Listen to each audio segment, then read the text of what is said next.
Tayo po'y nasa ika-6 na linggo ng Pasko ng muling pagkabuhay.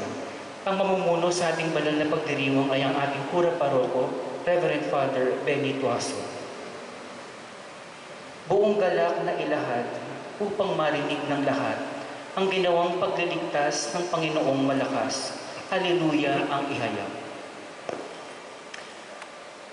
Sa ngalan ng Ama, ng Anak at ng Espiritu Santo, Amen. sumainyo ang Panginoon.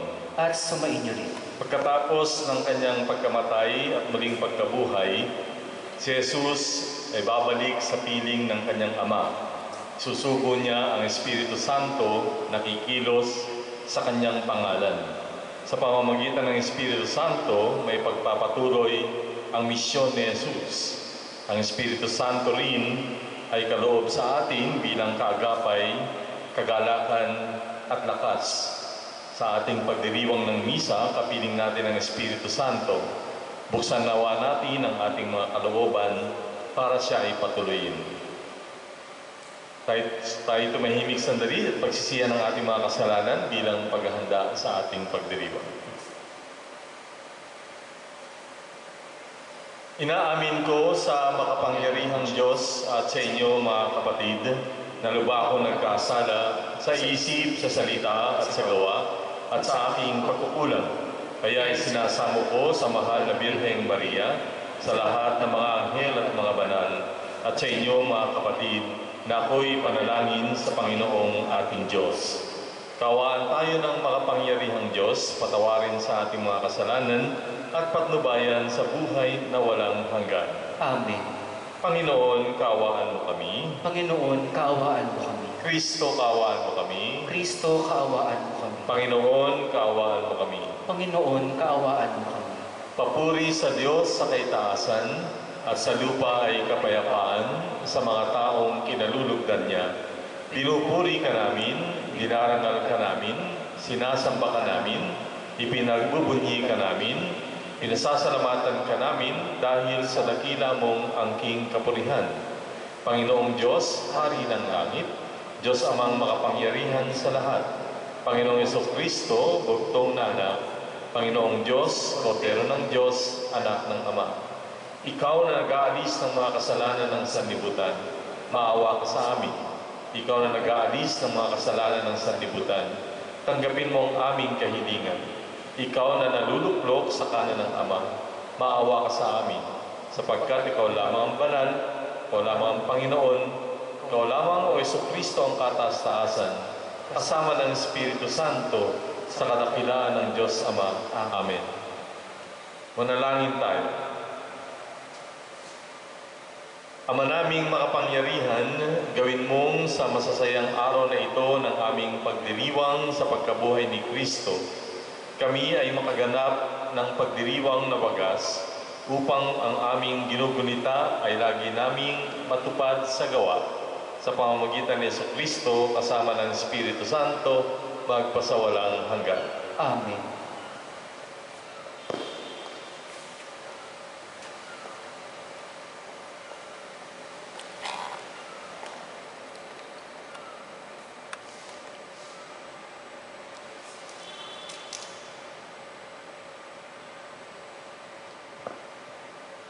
Pagbasa mula sa mga gawa ng mga apostol.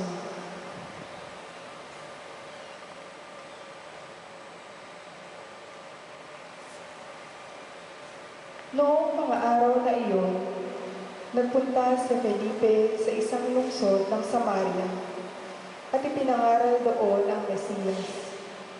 Nang mabalitaan ng mga tao at makita ang mga kababalaghang ginagawa niya, pinakinggan nilang mabuti ang sinasabi niya, sapagkat ang masasamang espiritu ay umaalis sa mga taong inaalihan nito at sumisigaw habang lumalabas.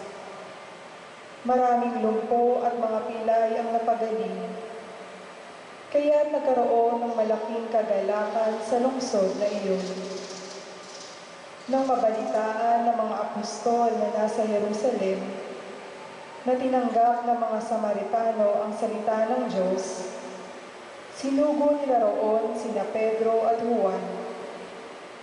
Pagdating doon, ipinanalangin nila ang mga Samaritano upang sila'y tumanggap din ng Espiritu Santo, sapagkat hindi pa ito bumababa sa kanino man sa kanila. Sila'y nabinyagan lamang sa pangalan ng Panginoong Hesus, at ipinatong nina Pedro at Juan ang kanilang kamay sa kanila, at tumanggap sila ng Espiritu Santo. Ang salita ng Diyos. Salamat sa Diyos. Sangkalupaang nilalang, galak sa pooy isigaw. Sangkalupaang nilalang, galak sa pooy isigaw. Sumigaw sa galak ang mga nilalang, at purihin ang Diyos na may kagalakan. Wagas na pagpuri sa Kanya'y ibigay. Ito ang sabihin sa Diyos na dakila. Ang mga gawa mo ay kahanga-hanga.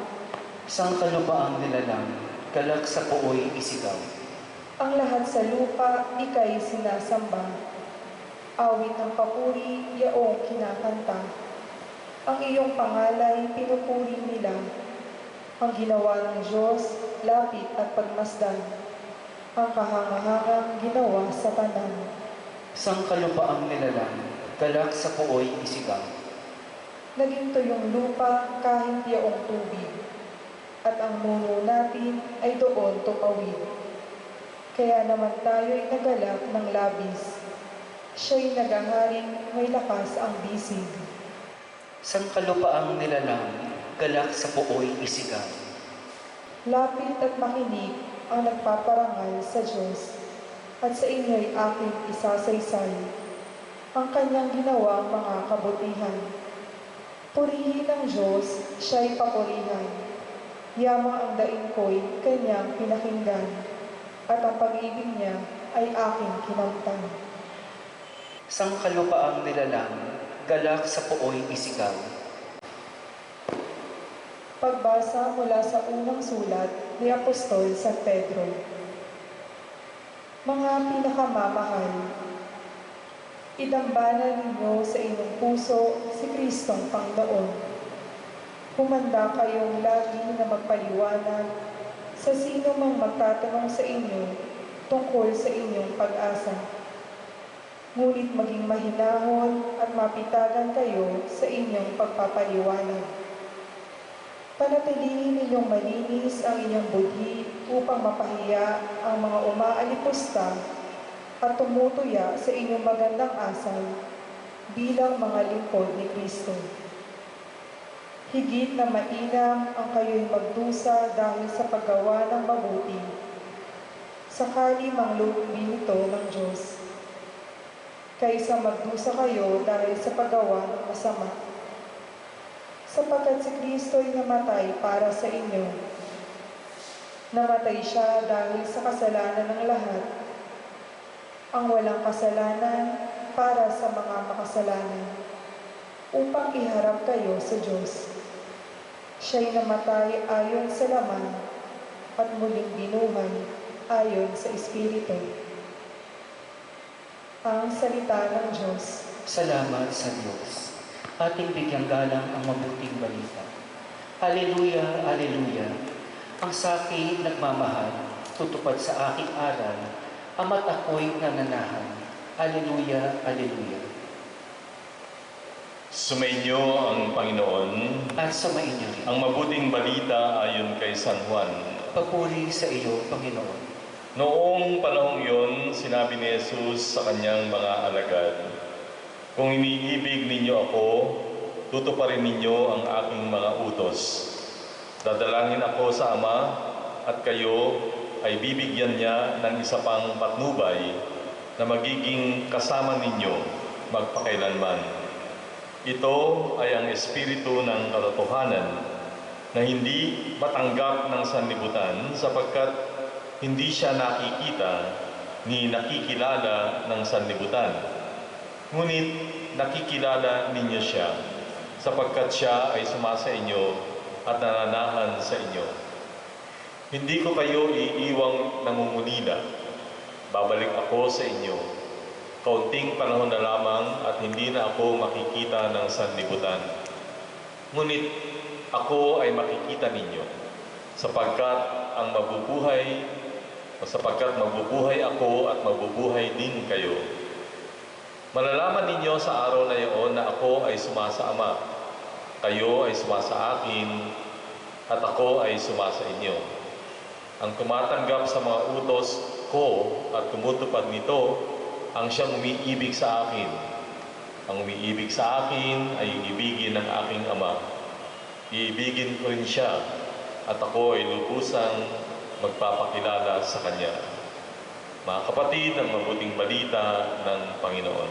Pinupuri ka namin, Panginoong Hesukristo. So, ang ebanghelyo natin ngayon ay paghahanda sa pagdiriwang ng Pentecostes. At alam natin ang Pentecostes ay ang paggunita natin kasabay ng pagdiriwang ng pagdating ng Espiritu Santo. Isa yan sa katangian ng ating pananampalataya. Tayo ay naniniwala na may iisang Diyos na may tatlong persona, Ama, Anak, at Espiritu Santo. Ang dalawang bagay tungkol sa Espiritu Santo sa ating ebanghelyo ngayon. Una ay ang Espiritu ang tanda na hindi tayo iiwanang nangungulila ng Diyos. Yan ang bilin niya sa mga apostol, na ipalaganap ang mabuting balita sa lahat at binyagan sa pamamagitan ng Ama, Anak, at Espiritu, o sa ngalan ng Ama, ng Anak, at ng Espiritu Santo. Nung panahon ng Panginoong Kristo, limitado yung kanyang presensya. Siya ay nakikita lamang, naririnig, nararamdaman ng mga nandun sa Israel. Dahil nga siya ay nagkatawang tao. Pero gusto ng Diyos na magpatuloy itong misyon ni Jesus dahil marami pang mga taong mabubuhay pagkatapos na siya ay umalis. At ito ay mangyayari sa pamamagitan ng Espiritu Santo. Dahil ang Espiritu Santo ay sumasa atin ngayon kahit saan at kahit kailan. Yan ang magandang katangian. So, nandito siya sa atin ngayon, sa misa dito. Nandun din siya sa mga nagmimisa ngayon. At sino man o kanino man, o sino man ang tumawag sa Kanya, sumasa Kanya ang Espiritu Santo. So in other words, through the Spirit ay mararanasan natin at sumasa atin ang Panginoon. So yun ang tugon ng Panginoon sa ating pangangailangan, na siya ay palaging makita at maramdaman. Pangalawa, ang sinasabi dito ng Panginoon na tayo bibigyan ng patnubay. In English, ang tawag dyan ay advocate. Alam niyo yung advocate, parang isang abogado yan. Siya ang magtatanggol sa atin sa ngalan ng batas. Ang advocate o abogado, kabisado niya lahat ang tungkol sa batas. Bilang patnubay, alam ng Espiritu ang tungkol sa Diyos. Alam ng Espiritu ang lahat ng ating gagawin. Alam ng Espiritu ang dapat nating maging buhay. Yan naman ay tinuro na sa atin ng Panginoon. Pero ang magiging trabaho o papel ng Espiritu ay laging ipaalala sa atin, ipaalam sa atin, ano ba ang dapat nating gawin. Kaya nga sa ating panahon ngayon, we are encouraged to call the Holy Spirit, to ask Him to be present to us, to inspire us. Isa yan siguro sa hindi natin nagagawa o nalilimutan. Nalimutan natin isa yan sa lakas at kagalingan ng ating pananampalataya. Ng Espiritu Santo ay sumasa atin. Tinanggap natin yan nung tayo ay nasa binyag. Anong nangyari? Wala, nalimutan, siguro ikinulong sa loob, o kaya baka pinalayas pa ng iba. Because they don't recognize the Spirit. It's the worst thing that can ever happen to a person. Diba? Yan ang sinasabi din sa Ebanghelyo. Wala ngang kapatawaran, isang taong mag-reject o kalimutan at hindi isama ang Espiritu sa kanyang buhay. Dahil ang Espiritu lamang ang patuloy na maggagabay sa atin para tayo ay maging mabuting Kristiyano. So ano ba yung gabay na ibinibigay niya? Yung mga binigay sa atin ng Panginoon sa Kristo. Kaya yung true peace na sinasabi, yung kapayapaan, kawalan ng kaligaligan sa buhay, mangyayari lamang kung sumasa atin ang Espiritu. At yun ay kung sinusunod natin ang kalooban at utos ng Diyos. Sino ba yung taong pinakamaligalig sa buong mundo? Yun yung taong may kasalanan. Yun yung taong may pagkukulang sa Diyos. May ligalig yung taong nagugutom. May ligalig yung taong nalulungkot. O kaya may pangangailangan sa buhay. Pero yun ay madaling tugunan. Pero ang napakahirap tugunan ay yung ligalig na dulot ng kasalanan. Yan ay walang pinipili, ano man ang iyong katayuan. At sino o ano ang makakapagbigay sa atin ng kapayapaan? Ang ating relasyon sa Diyos sa pamamagitan ng Espiritu. So kung lagi tayong tumatawag sa Espiritu at ating tinatanggap ang kanyang patnubay, tayo ay laging nasa lugar. At yung pagiging nasa lugar ay yung taong marunong sumunod sa kalooban ng Diyos. Tayo tumayo at ating pahayag ang ating pananampalataya. Sumasampalataya ako sa Diyos Amang makapangyarihan sa lahat, na may gawa ng langit at lupa. Sumasampalataya ako kay Jesucristo, iisang anak ng Diyos, Panginoon nating lahat. Nagkatawang tao siya, lalang ng Espiritu Santo. Pinanganak ni Santa Maria ang Birhen. Pinagpakasakit ni Poncio Pilato. Ipinako sa krus, namatay, inilibing. Nanaog sa kinaroonan ng mga yumao. Nang may 3 araw na buhay na muli. Makyat sa langit, naluluklok sa kanan ng Diyos Amang makapangyarihan sa lahat. Doon magmumulang paririto at hukom sa nangabubuhay at nangamatay na tao. Sumasampalataya naman ako sa Diyos Espiritu Santo, sa banal na simbahang Katolika, sa kasamahan ng mga banal, sa kapatawaran ng mga kasalanan, sa pagkabuhay na muli ng nangamatay na tao, at sa buhay na walang hanggan. Amen. Ihayag natin ngayon ang ating mga kahilingan sa Diyos, Ama, at ialay natin ang ating mga pangangailangan at pati na ang pangangailangan ng buong simbahan. Ating itutugon, Panginoon, dinggin mo kami. Panginoon, dinggin mo kami. Babatid nawa ng Santo Papa, mga obispo, pari, diakono, at mga pinunong laiko, ang kagalingan at kapangyarihan ng Espiritu Santo, upang sila rin ay maging mga mapagkalingang pastor at tagapagtanggol ng sambayanan ng Diyos. Manalangin tayo. Panginoon, dinggin mo kami. Mabigyan nawa ang mga pinuno ng ating pamayanan ng sapat na karunungan at lakas upang matupad nila ng tapat ang kanilang mga tungkulin. Manalangin tayo. Panginoon, dinggin mo kami. Matutunan nawa namin pahalagahan ang aming mga sarili bilang mga templo ng Espiritu Santo upang mabigyan namin ng papuri ang Ama. Manalangin tayo. Panginoon, dinggin mo kami. Manumbalik nawa ang sigla ng mga kapatid nating may sakit. Manalangin tayo. Panginoon, dinggin mo kami.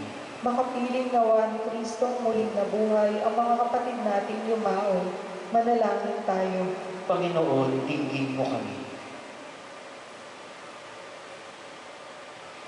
Panginoon, pakinggan mo ang aming mga kahilingan, pukawin nawa ng iyong Espiritu Santo ang aming mga puso upang maging bukas kami lagi sa kalooban mo.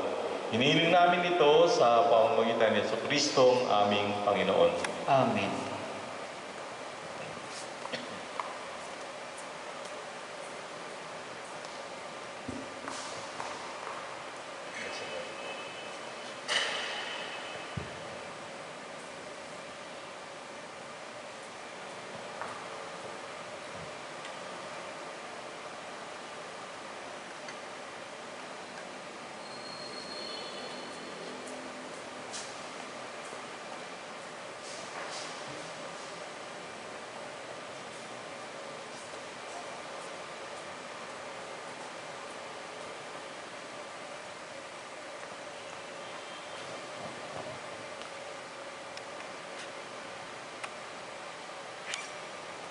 Manalangin kayo, mga kapatid, upang itong ating paghahain ay kalugdan ng Diyos Amang makapangyarihan. Tanggapin nawa ng Panginoon itong paghahain sa iyong mga kamay, sa kapurihan niya at karangalan sa ating kapakinabangan at sa buong sambayanan niyang banal. Ama naming lumikha, pakyatin mo sa iyong piling sa kalangitan ng aming mga panalangin, kalakip ng haing mga alay, upang ang mga pinagindapat mong gawing dalisay ay maging marapat na makasalo sa piging ng iyong pagmamahal sa pamamagitan ni Jesucristo kasama ng Espiritu Santo magpasawalang hanggan. Amen. Sumainyo ang Panginoon. At sumainyo rin. Taas sa Diyos ang iyong puso at diwa. Tinaas na namin sa Panginoon. Pasalamatan natin ang Panginoong ating Diyos. Marapat na siya ay pasalamatan. Ama naming makapangyarihan, tunay ngang marapat na ikaw ay aming pasalamatan. Lalo ngayong pinagdiriwang ang paghahain ng Mesiyas, ang maamong tupa na tumubos sa aming lahat. Ang iyong anak na minamahal ay naghain ng sarili niyang buhay. Siya ang tupang maamong umako sa kaparusahan upang mapatawad ang kasalanan ng sanlibutan. Sa pagkamatay niya sa banal na krus, ang kamatayan namin ay kanyang nilupig.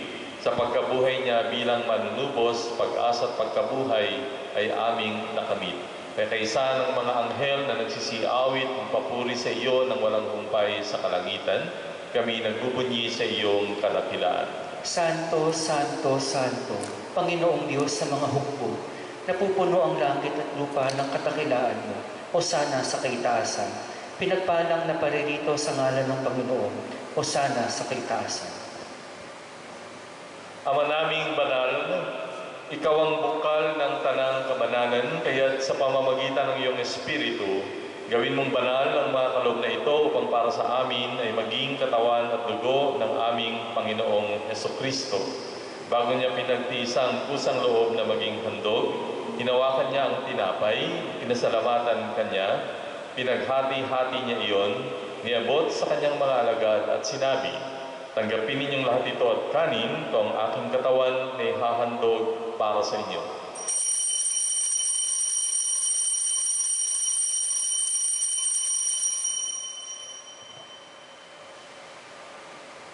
Gayon din naman nang matapos ang hapunan, hinawakan niya ang kalis, muli kanyang pinasalamatan, iniabot ang kalis sa kanyang mga alagad at sinabi, "Tanggapin ninyong lahat ito at inumin, ito ang kalis ng aking dugo, ng bago at walang hanggang tipan. Ang aking dugo na ibubuhos para sa inyo at para sa lahat, sa ikapagpapatawad ng mga kasalanan.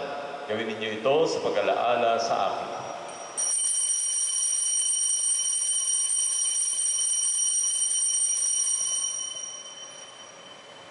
Pagbunyi natin ang misteryo ng pananampalataya. Aming ipinahahayag na namatay ang iyong anak, na buhay bilang Mesiyas at magbabalik sa wakas upang mahayag sa lahat.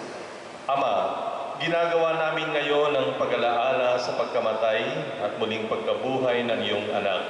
Kaya tiniaalay namin sa iyo ang tinapay na nagbibigay buhay at ang kalis na nagkakaloob ng kaligtasan.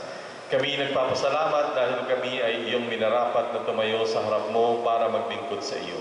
Sinasamo namin kaming nagsasalo-salo sa katawan at dugo ni Kristo ay mabuklod sa pagkakaisa sa pamamagitan ng Espiritu Santo. Ama, lingapin mo ang iyong simbahang naganap sa buong daigdig. Puspusin mo kami sa pag-ibig, kaysa ni Francisco na aming Papa, ni Broderick na aming tagapangasiwa, at ng Tanang Kaparian. Alalahanin mo rin ang mga kapatid naming nahimlay nang may pag-asa na sila ay muling mabubuhay, gayon din ang lahat ng mga pumanaw. Kaawaan mo sila at patuloyin sa iyong kaliwanagan. Kaawaan mo at pagindapatin kaming lahat na makasalo sa iyong buhay na walang wakas. Kaisa ng mahal na Birheng Maria na ina ng Diyos, kaisa ni San Jose na kanyang esposo, kaisa ng mga apostol at ng lahat ng mga banal na namuhay dito sa daigdig ng kalugod-lugod sa iyo. May pagdiwang nawa namin ang pagpupuri sa ikararangal mo sa pamamagitan ng iyong anak na aming Panginoong Hesukristo.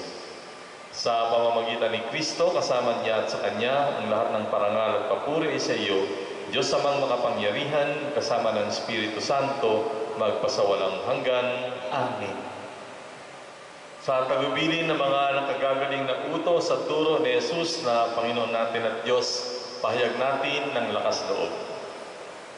Ama namin, sumasalangit ka, sambahin ang ngalan mo, mapasa amin ang kaharian mo. Sundin ang loob mo dito sa lupa para nang sa langit.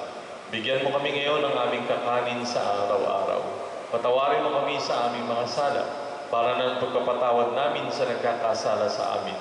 Huwag mo kaming paintulot sa tukso, at adya mo kami sa lahat ng masama. Hinihiling namin na kami ay iadya sa lahat ng masama, pagkalooban ng kapayapaan araw-araw. Iligtas sa kasalanan, ilayo sa lahat ng kapahamakan, samantalang aming pinananabikan ang dakilang araw ng pagpapahayag ng tagapagligtas naming si Jesucristo. Sapagkat iyo ang kaharian at ang kapangyarihan at ang kapurihan magpakailanman. Amen. Panginoong Jesucristo, sinabi mo sa iyong mga apostol, kapayapaan ang iniiwan ko sa inyo. Ang aking kapayapaan ang binibigay ko sa inyo. Tunghayan mo ang aming pananampalataya at huwag ang aming pagkakasala. Pagkalooban mo kami ng kapayapaan at pagkakaisa ayon sa iyong kalooban. Kasama ng Espiritu Santo, magpasawalang hanggan. Amen. Ang kapayapaan ng Panginoon ay sumayinyong lahat. At sumainyo rin. Bigayan kayo ng kapayapaan sa isa't isa. Kordero ng Diyos na nag-aalis sa mga kasalanan ng sanlibutan, maawa ka sa amin. Kordero ng Diyos na nag-aalis sa mga kasalanan ng sanlibutan, maawa ka sa amin.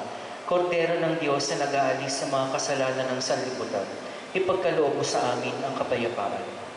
Mga kapatid, narito ang ating Panginoong Jesucristo, ang kordero ng Diyos na nag-aalis ng mga kasalanan ng sanlibutan. Mapapalad ang mga inanyayahan sa kanyang piging. Panginoon, hindi ako karapat-dapat na magpatuloy sa iyo, ngunit sa isang salita mo lamang ay gagaling na ako.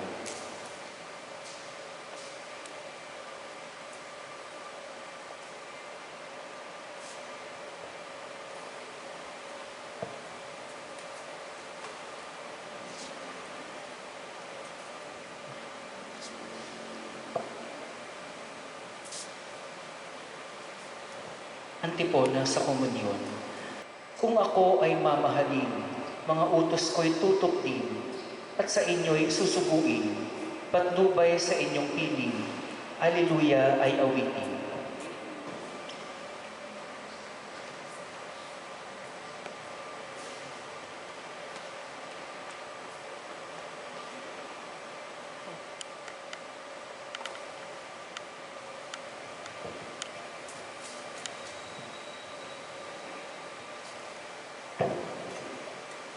Komunyon Espiritual.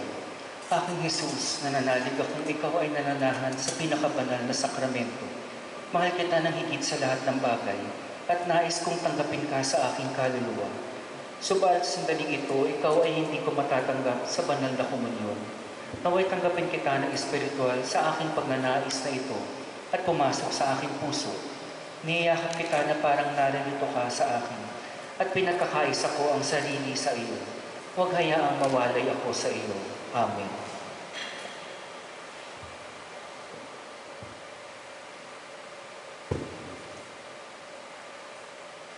Manalangin tayo.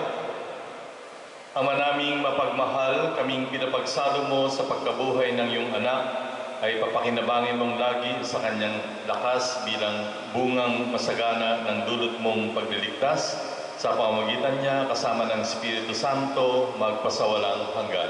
Amen. Ating pong dasalin ang Oratio Imperata laban sa COVID-19 virus. Makapangyarihan at mapagmahal na Ama, nagsusumamo kami sa iyo upang hilingin ang iyong patnubay laban sa COVID-19 na nagpapahirap sa marami at kumitil na ng mga buhay. Gabayan mo ang mga dalubhasang na atasan na tumuklas sa mga lunas at paraan upang ihinto ang paglaganap nito. Patnubayan mo ang mga lumilingap sa may sakit, upang ang kanilang pagkalinga ay malaki pa ng husay at malasakit. Itinataas namin ang mga nagdurusa, makamtan nawa nila ang mabuting kalusugan. Lingapin mo rin ang mga kumakalinga sa kanila. Pagkamitin mo ng kapayapaang walang hanggan ang mga pumanog na. Pagkalooban mo kami ng biyaya na magtulong-tulong tungo sa ikabubuti ng lahat. Ukawin sa amin ang pagmamalasakit sa mga nangangailangan. Nagsusumamo kami na iyong ihintunan ang paglaganap ng virus at ipagadya kami sa lahat ng mga takot. Hinihiling namin ito sa pamamagitan ni Jesucristo na nabubuhay at naghaharing kasama mo at ng Espiritu Santo. Iisang Diyos magpasawalang hanggan. Amen. Dumudulog kami sa iyong patnubay, mahal na Ina ng Diyos. Pakinggan mo ang aming mga kahilingan sa aming pangangailangan at ipagadya mo kami sa lahat ng kasamaan. Maluwalhating pinagpalang Birhen. Amen. Amen. Maria mapag-ampon ng mga Kristiyano, Panalangin mo kami. Mahal na Birhen mapagpagaling sa may sakit, Panalangin mo kami. San Rafael Arcangel, Panalangin mo kami. San Roque, Panalangin mo kami. San Lorenzo Ruiz, Panalangin mo kami. San Pedro Calungsod, Ipanalangin mo kami. San Antonio ng Padua. Panalangin mo kami. Amen. Sumainyong Panginoon. At sumainyo. Palain kayo ng makapangyarihang Diyos Ama, Anak at Espiritu Santo. Amen. Tapos ang ating pagdiriwang mayo kayo sa kapayapaan ni Kristo. Salamat sa Diyos.